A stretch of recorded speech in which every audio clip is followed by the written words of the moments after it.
Good afternoon and welcome to Trench Talk, episode number 7. Today we're going to talk about pH diagrams. And it's a tool I've used for a very long time to really visualize the refrigeration process. pH, if you interpret that as acid and base, well, that's not what it's about. So let's get started.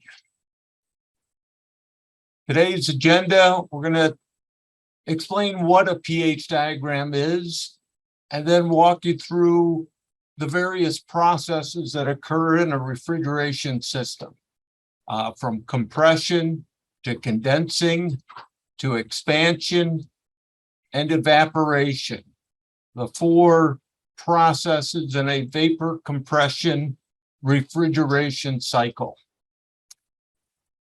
Then we're going to take a little tour of a vapor injection cycle and how that is illustrated on a pH diagram. And then we're going to see how this can help troubleshoot field problems. And of all the calls I've had with the contractors in the field, it is the lack of understanding of the refrigeration cycle that is probably most inhibiting when it comes to diagnosing refrigeration problems. So hopefully we can lay the foundation for that understanding and improve the efficiency of diagnosing a problem.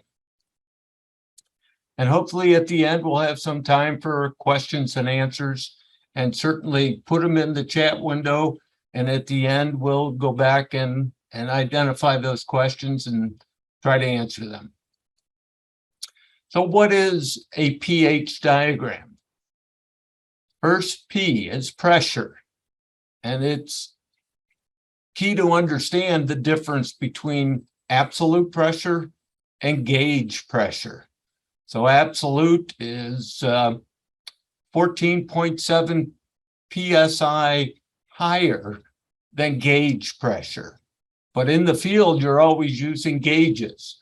So you have to understand that difference between gauge pressure and absolute pressure. Enthalpy, the H stands for enthalpy, and it's basically the embodied energy expressed in BTUs per pound. But more importantly, a pH diagram is a visualization tool that helps you understand the refrigeration process and aid in troubleshooting. This is what the pH diagram looks like for R410A. And virtually any substance could be presented in a pH diagram. Water, all the different refrigerants. Propane is an interesting possible refrigerant that I think we're going to see more of in the future. But they all represent the properties of the materials in this very busy looking graph. But let's walk through it and see what it means. First of all, the line on the left is what we call the saturated liquid line. That is 100% liquid right at the boiling point. So depending on the pressure, that boiling point is going to be at a different temperature. But that liquid that is represented on that liquid line is, you add any heat to it, and it's going to boil or change to a vapor. Then on the right-hand side of the dome is the saturated vapor line. That is 100% vapor that if you took any heat away from it, it would start to condense. So here on the right of the saturated vapor line is what we call the superheat region. And that is gas that gets warmer and warmer and warmer and is hotter than the saturated temperature for that given pressure. So we call it superheat. To the left of the saturated liquid line is subcooled. So the liquid can get cooler than its saturation temperature, and that's what we call subcooling. Under the dome, we have a mixture of liquid and vapor, and the percentage of vapor is represented by a parameter we call quality. And that's these numbers right here, from anywhere from 0 to 100% vapor as you go from left to right. So a quality of 0.5 means you 50% of the material you're talking about is liquid and 50% is vapor. And that has a certain enthalpy, a certain embodied energy. So these horizontal lines under the dome are the saturated temperatures that correspond to a specific pressure. So right now, 20 degrees is about 93 psi absolute. So if you were to measure that out in the field, you would read 14.7 psi lower than that on your gauge. And all the various temperatures that are reflected here go in 20-degree increments. And you can see that if we try to make 140-degree water in a heat pump, we're operating at some pretty high pressures. And this relationship between pressure and temperature is often displayed in a table like this. And there's a whole bunch of different tables out there. This one really gives you a lot of data points correlating pressure to its corresponding saturated temperature. That temperature under the dome that could be said is the boiling point of that liquid at that given pressure. There's other lines on our pH diagram. These lines that I've highlighted, one of them is specific volume. It's the inverse of density.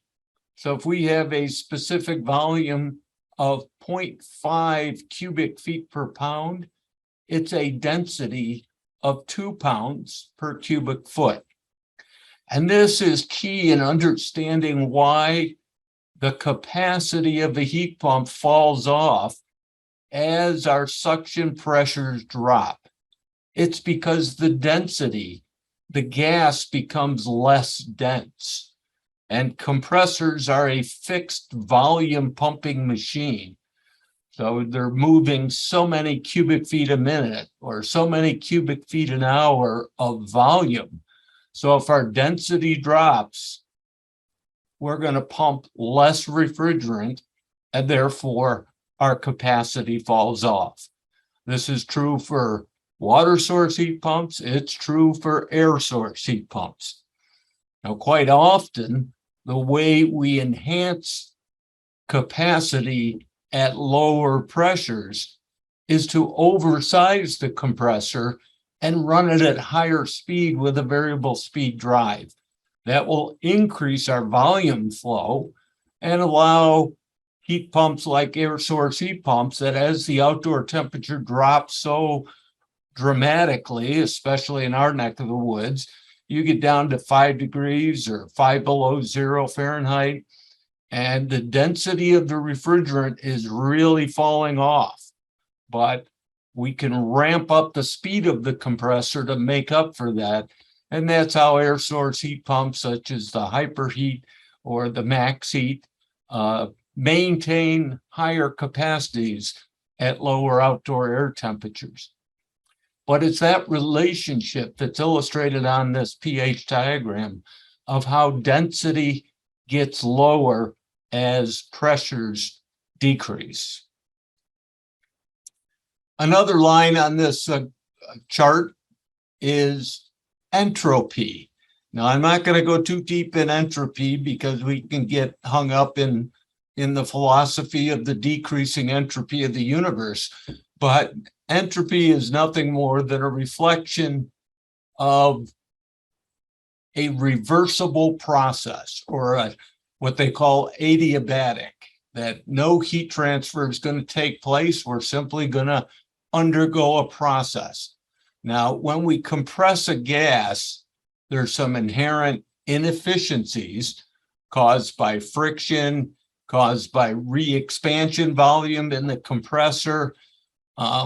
There's also some loss of heat, but 100% efficient compression process would follow a constant entropy line.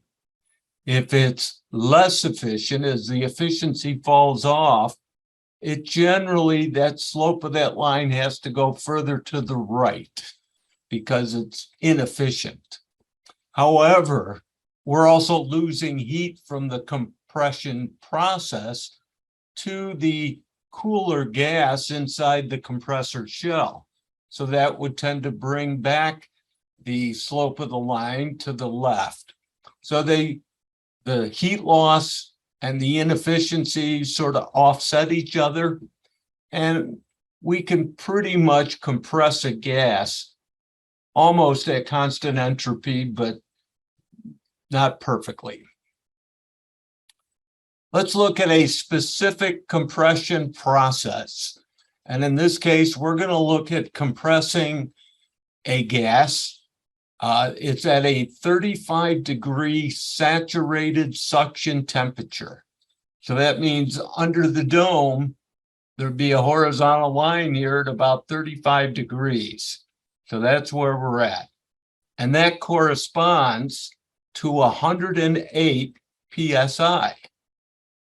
So our gas is entering our compressor at 108 psi, and we're going to compress it up to 130-degree saturated condensing temperature, and that corresponds to 474 psi absolute.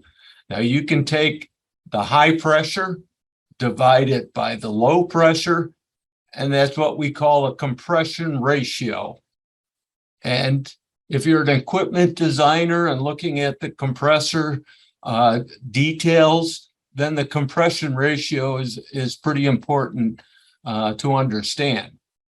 But as far as field servicing, not so important. But what also happens when we compress this gas, we increase its enthalpy from a value of 126 up to 150, or an increase of 24 BTUs per pound. If you were in the field and you measured 2 kilowatts of power, then you can deduce a lot of interesting aspects of this process. 2 kilowatts is 2,000 watts. We're going to convert that to BTUs per hour.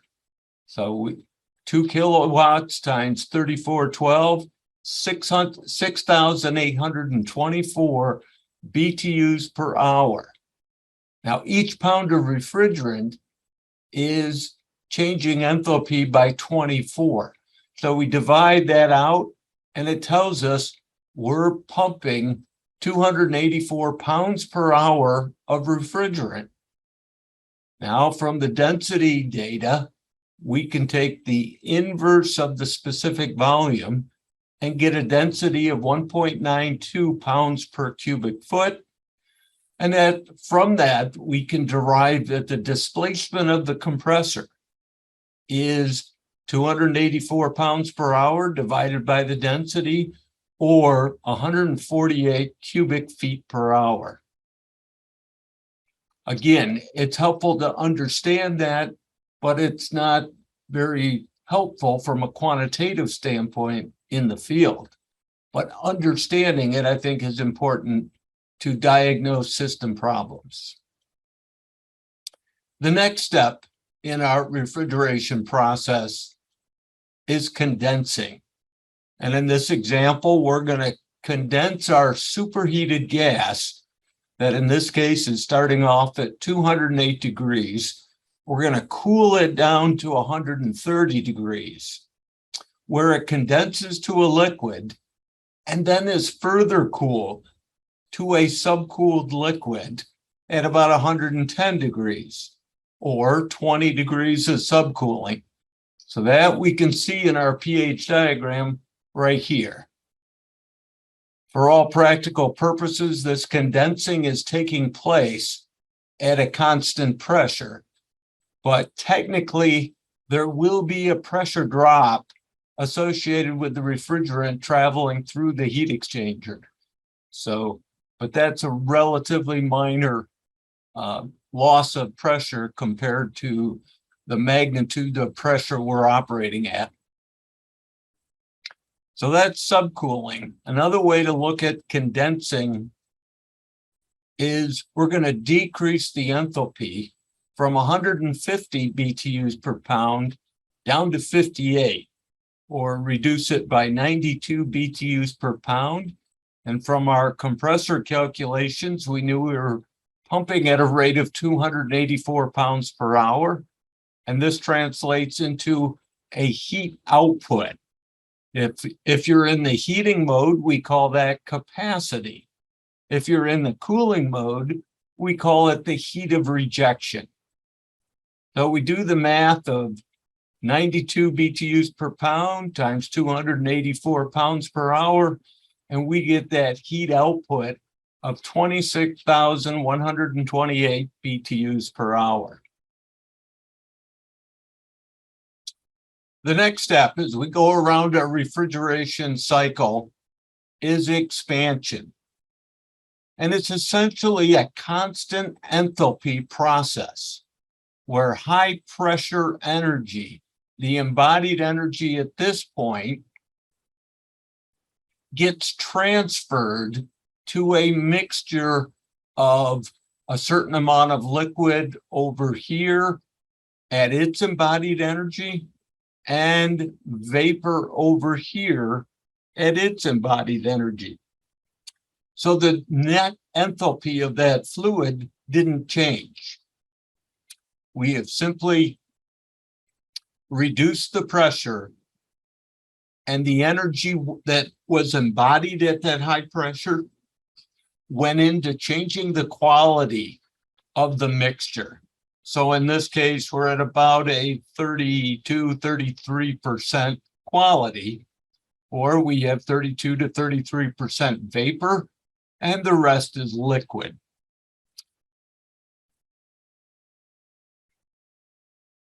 And the last step in our refrigeration process is evaporation. And in this example, we're going to increase the enthalpy from 58 to 126, or 68 BTUs per pound. And at our flow rate of 284, this translates to a heat absorbed of 68 times 284, or 19,312. Again, if we were in the cooling mode, we would call this capacity. If we're in the heating mode, we call it the heat of extraction from whatever source we're pulling that heat from. So, but it's the same principle in this diagram. The process is the same. We're going to step into a vapor injection and see what that looks like on a pH diagram. And what I'm using is what's embodied in the OptiHeat water-to-water heat pumps offered by both Geostar and Water Furnace. And this is the schematic of that OptiHeat. So we come out of our compressor with a high pressure gas, go through our four-way valve. We're going to go through our load coax in the heating mode, and we're going to condense that high pressure gas back to a liquid, and the energy that's embodied in that refrigerant goes into warming our water in this case. So we may heat up our water circuit by 10 to 12 degrees, and that energy came from the condensing of that high pressure gas and the embodied energy or its enthalpy drop as it goes through this process. We come out of this heat exchanger at a high pressure liquid. We then travel through and into another smaller heat exchanger called the injection coax. So that subcooled liquid now goes through here and comes out the other side. Now we've got subcooled liquid that we bleed off some of it, run it through an electronic vapor injection valve, like a electronic expansion valve or thermostatic expansion valve. It's simply going to flash that liquid down to a mid pressure. We're not taking it all the way down to the suction pressure, but some mid pressure where it's going to evaporate and further cool this liquid. So we may be coming into this heat exchanger with 15 degrees of subcooling. We may be coming out at 30, 35 degrees of subcooling. And that is created by taking some of that liquid, flashing it at a mid pressure, letting it evaporate, and then that gas, that mid pressure gas, goes back to the compressor in the vapor injection port and actually gets inserted mid-stroke of the compression process. Maybe tough to visualize that mechanically, how that happens, but with the scroll compressor, there's simply another port that opens up this gas to enter the compression chamber. So after we've achieved this higher amount of subcooling, the important thing is we're really not losing any energy. We're just diverting the flow. A small percentage is going to go through this vapor injection valve, and the majority is going to continue on through the normal TXV or thermostatic expansion valve, get flashed down to the low pressure where it now boils off. And when it's boiling off, it has to absorb energy. So we're going to absorb the energy from our loop field. We may be coming in at 40 degrees and leaving at 34 degrees.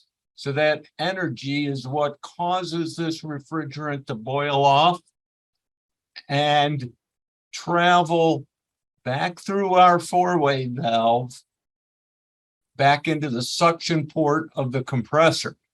And this TXV is monitoring this temperature, and it's modulating the amount of refrigerant that's going through to maintain the desired amount of superheat, typically about 10, 12, 15 degrees, because we want to avoid sending liquid directly into the compression cycle. Compressors don't like to compress liquid. They like to compress a gas. So that's why we like to see a little bit of superheat before we send it into the compressor. And that's all being controlled by this TXV. So it looks like a complicated refrigeration cycle, but let's look at it on the pH diagram. We've got the condenser where we come across, and we might normally end up about here, our 20 degrees of subcooling, but we go beyond that. And this additional subcooling is created with our vapor injection coax. This liquid, then it splits into two paths. One smaller portion of liquid is flashed to a mid pressure. So it comes down to this middle and it boils off, and then it gets injected into the compression cycle and mixes with what's coming out of the first stage of compression. So they mix right inside the compression chamber, essentially lowering the temperature at that point in the compression process. And then as the gas goes further through the compressor, it comes out ultimately at the high pressure we need, but at a lower temperature. And it is this vapor compression, vapor injection process that allows us to go to higher temperatures because we're protecting the oil in the system. If we can keep our discharge temperatures down to a reasonable level, we can then push pressures a little bit higher and avoid damaging the oil. If you get oil too hot, it'll start to break down. So the remainder of the liquid then flashes down to our low pressure where it boils off and we extract our heat from our loop field. And then it goes into that first stage of compression. It's an interesting way to visualize the process and keep in mind, and this sort of repeats what I said, a small amount of liquid is expanded to a mid-pressure where its cooling effect creates additional subcooling and is then injected into the middle of the compression process. And that cooling effect is what lowers our subcooling in this region. So let's talk about some possible troubleshooting insight that you can get from these charts. One, undercharged units. If you've got a leak and the refrigerant is not up to the nameplate charge level, what happens? Well, first of all, the condenser does not get, quote, filled, and it loses the ability to have enough subcooling to maintain a constant liquid seal on the expansion device. And when an expansion device is designed to expand liquid, and if a gas bubble gets in the way, that the flow rate takes a dramatic drop. That small orifice in the expansion device simply can't handle the volume of a gas bubble.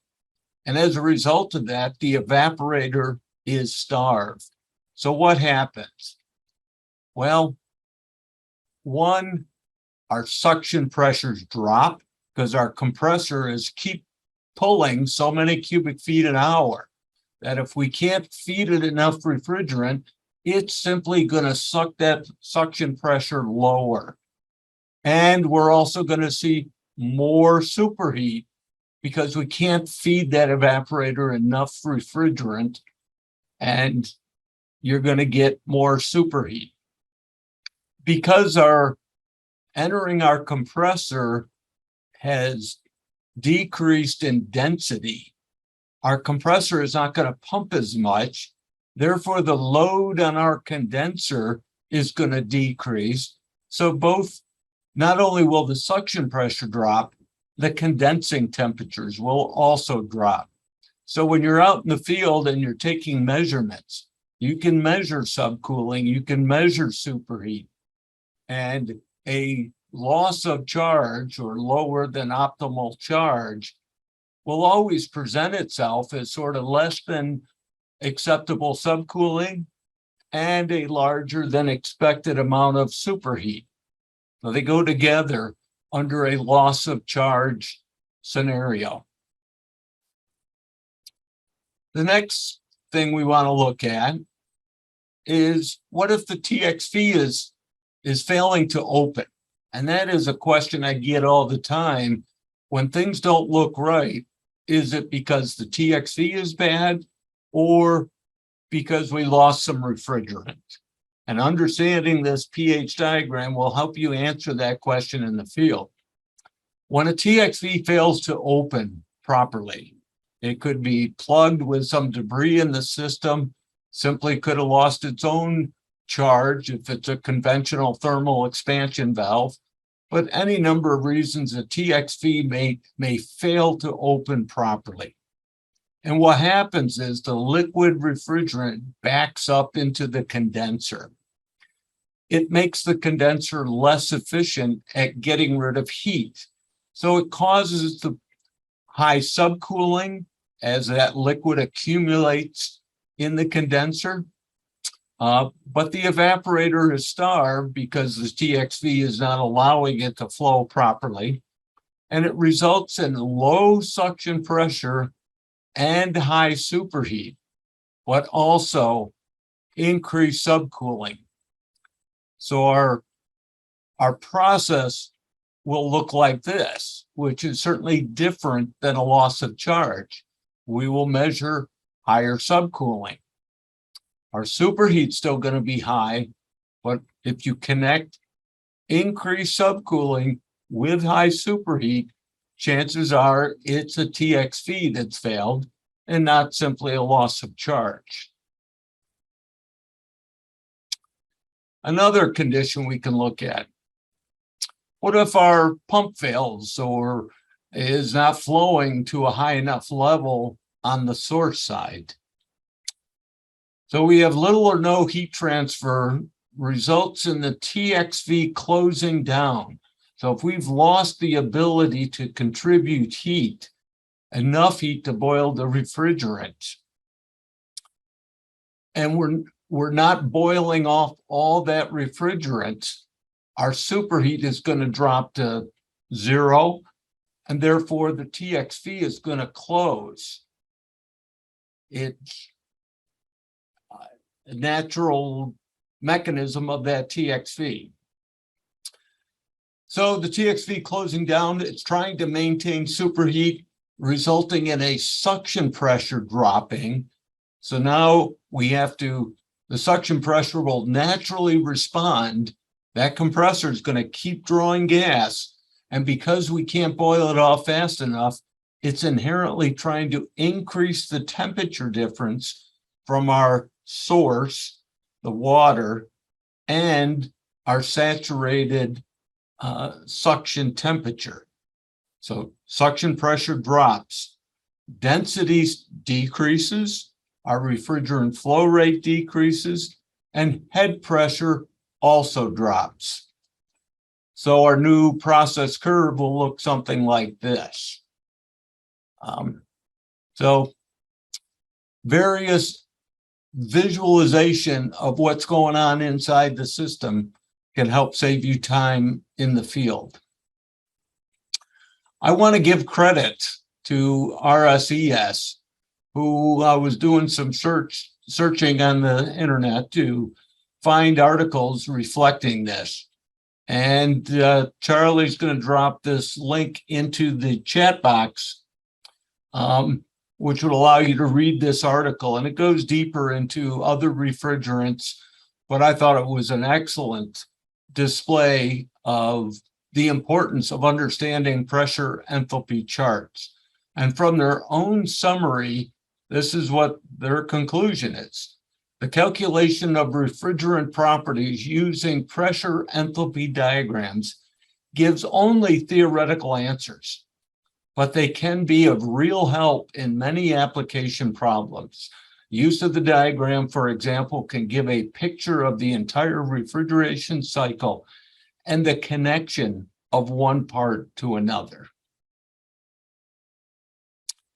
And with that, I'm going to conclude my remarks and open it up to any questions. If anybody wants to submit any, I'll take a shot at trying to answer them. I see Charlie has also put up a evaluation poll, and I would greatly appreciate any feedback regarding the information I shared with you today.